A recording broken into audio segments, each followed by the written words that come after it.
bird on a tree.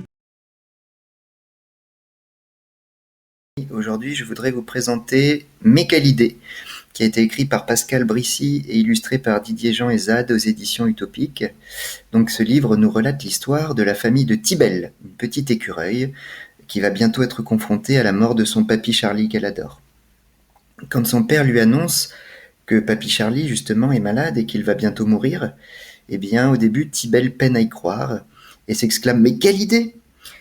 Alors le papa, qui essaie de lui faire comprendre, à partir des choses qui se trouvent autour d'eux, prend l'image d'une pomme de pin qu'il observe et que Tibelle peut voir également, et une pomme de pin donc, qui tombe, et quelque chose qui est absolument naturel, et le papa lui dit que, comme la pomme de pin, eh bien, papy Charlie, lui aussi, à sa manière, va tomber, mourir, et qu'on ne le reverra plus.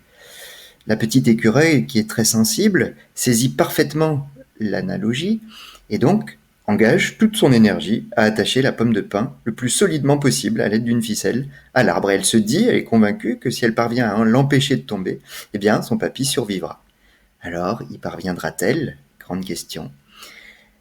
Ce livre aborde la vertigineuse question de la mort et le réflexe de déni un peu qui s'empare en premier des êtres qui y sont confrontés, et surtout les enfants. Et Tibelle ne veut pas y croire, ne veut pas croire à la disparition de son papy et au fait qu'elle ne le reverra plus. Et pour cause, elle sent qu'elle a le pouvoir d'empêcher cela. Alors le symbole contenu dans la pomme de pin est absolument intéressant, et je trouve que c'est vraiment le point crucial de cet album.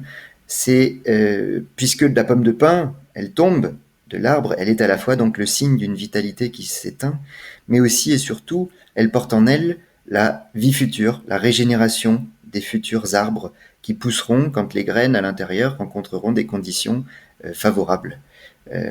Voilà.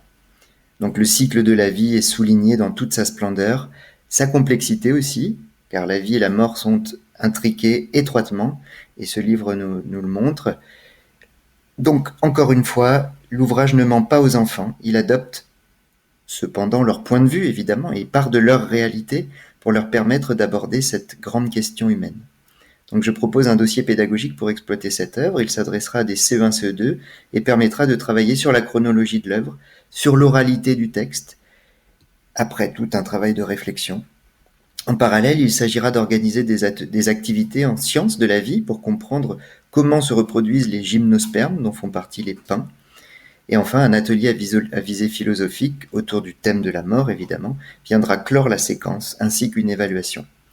J'ai aussi conçu un petit jeu de dés durant lequel les joueurs devront faire pousser les graines contenues dans la pomme de pin à l'aide de cartes. Et un jeu qu'on pourra adapter et qui pourra se jouer en parfaite collaboration.